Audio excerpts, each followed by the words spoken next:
Imagine a woman whose bank account is reportedly down to its last 7 figures, yet she's spending more on a single night's sleep than most people earn in a month.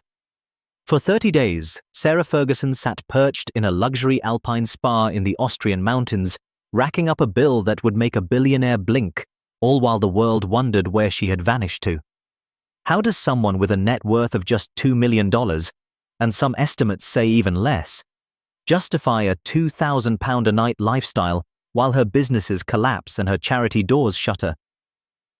The math simply doesn't add up, and the optics are even worse. She wasn't there for a vacation. She was there to disappear. But the moment the curtains were pulled back and her secret sanctuary was exposed, the former Duchess didn't just check out. She fled. Now, she is reportedly on the move, frantically calling every wealthy contact left in her Rolodex, begging for a roof over her head that the public can't find. It's a desperate scramble for safety from a woman who was once at the very heart of the British monarchy, but who now finds herself running out of money, out of friends, and most importantly, out of places to hide. To understand the gravity of Sarah Ferguson's sudden re-emergence in the Austrian Alps, you have to look back at the staggering length of her disappearance. For 213 days, the woman who had spent 4 decades as one of the most recognizable and photographed faces in British public life simply ceased to exist in the public eye. There were no social media updates, no charity galas, and no carefully staged paparazzi walks. The last time anyone saw her was on December 12, 2025, at St. James's Palace. She was there to celebrate the christening of her youngest granddaughter, Athena Mapelli Mozzi, appearing as the quintessential royal grandmother. But as soon as the ceremony ended, Sarah vanished into a void that lasted nearly 7 months. The silence was finally shattered in mid-April 2026, and the image was a far cry from the royal palaces she once called home. Photographers finally caught up with her as she stepped out of a black Mercedes people carrier with heavily tinted windows, pulling up to the Mare Life Wellness Spa in Alps. This isn't just a hotel. It's a quiet lakeside fortress in the Austrian Alps near Salzburg, known for catering to the world's elite who need to reset away from prying eyes. Vogue has ranked it among the top 10 spas on the planet, and it commands a price tag that reflects that prestige, roughly £14,000 a week. After months of total radio silence, the Duchess hadn't just returned. She had surfaced in one of the most expensive hiding spots in the world, raising immediate questions about how a woman in her financial position was staying afloat. Inside the walls of the Mare Life Wellness Spa, Sarah Ferguson wasn't exactly living the life of a typical high-end tourist. While the resort is famed for its stunning views of Lake Altos and its world-class amenities, the Duchess lived like a ghost within her own retreat. She had checked into a first-floor, 2-bedroom chalet, a pine-clad sanctuary equipped with its own private sauna, steam bath, and a terrace overlooking the water.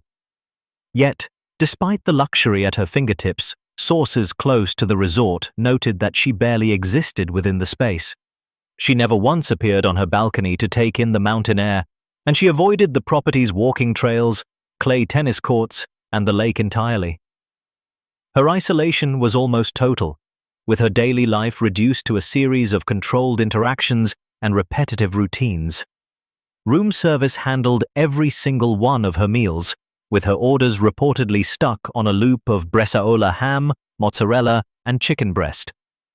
Her only real contact with the world beyond the resort's staff was a visit from a hairstylist on March 24th, and a constant stream of phone calls to her daughters, Princesses Beatrice and Eugenie.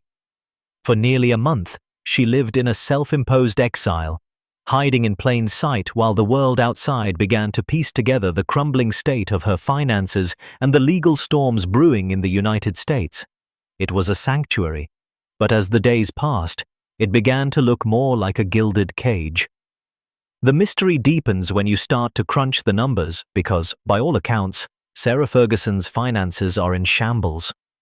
While she's living in a chalet that costs more per night than many people's mortgages, her actual net worth is estimated at just $2 million, with some 2,026 reports suggesting it could be as low as 1 million. For a woman with her history, that kind of money can vanish in the blink of an eye. Her financial past is a decades-long spiral of debt and collapse. Back in the 90s, she walked away from her divorce owing $4 million to royal bankers, and by the late 2000s, her American lifestyle brand had folded under six-figure debts. By 2010, her own team was openly discussing voluntary bankruptcy as her combined debts ballooned to as much as £5 million. So who is actually paying for this?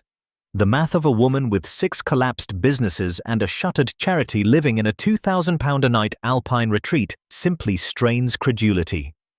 Rumors have swirled through literary circles about a massive tell-all book deal that might explain the sudden influx of cash. But those whispers were quickly met with a cold reality from Hollywood. Reports indicate she pitched a memoir to major US publishing houses for $2 million, only to be met with a wall of rejections. Sources say publishers were completely uninterested in helping her cash in on her controversial past. This leaves a glaring question. Is this luxury stay a result of her own dwindling funds?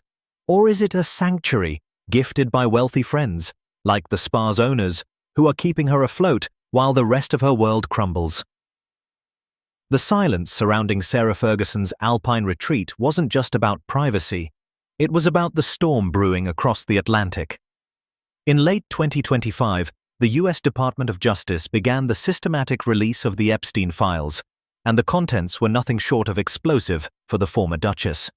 The documents revealed a level of intimacy with the convicted offender that Ferguson has struggled to explain away.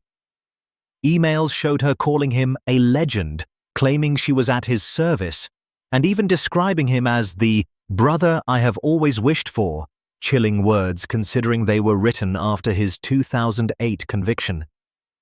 By March 2026, the legal pressure moved from the archives to her doorstep. Congressman Suha Subramaniam of Virginia sent a formal demand for Ferguson to cooperate with the House Oversight Committee's investigation into sex trafficking operations, setting a hard deadline of April 9th. While legal experts and advocates for the victims, like Gloria Allred, have stated firmly that Ferguson is not a victim in this narrative, the Duchess has reportedly dug in her heels.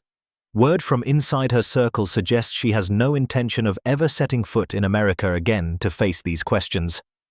As she sat in that Austrian chalet, the walls weren't just made of pine, they were a barrier against a growing international demand for accountability that she seems desperate to ignore. The financial and legal pressure wasn't just coming from the outside. The very foundation of Sarah Ferguson's life in England was being dismantled. On February 2nd, 2026, Prince Andrew finally moved out of Royal Lodge, having been stripped of all his remaining royal titles just months prior. Ferguson followed shortly after, marking the end of an era in a home that had served as their primary base for years. This wasn't a quiet transition. It was a public stripping of status that resonated all the way to the city of York, where local officials voted unanimously to remove her freedom of the city. This was an honor she had held since her wedding in 1986, placing her alongside icons like Winston Churchill. But by 2026, the city decided she was no longer a fit representative. The social exile was so complete that even the entertainment world turned the situation into a punchline.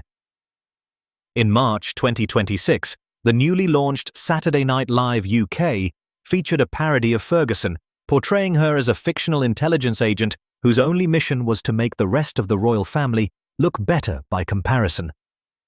While the public laughed, the reality behind closed doors was increasingly grim. With no official titles, no permanent home, and her social standing in freefall, the former Duchess was finding that the royal protection she had relied on for decades had finally vanished. She wasn't just losing her house, she was losing her purpose, her title, and the very identity she had built over 40 years. Behind the scenes of this high-stakes disappearance, a family is reportedly reaching its breaking point.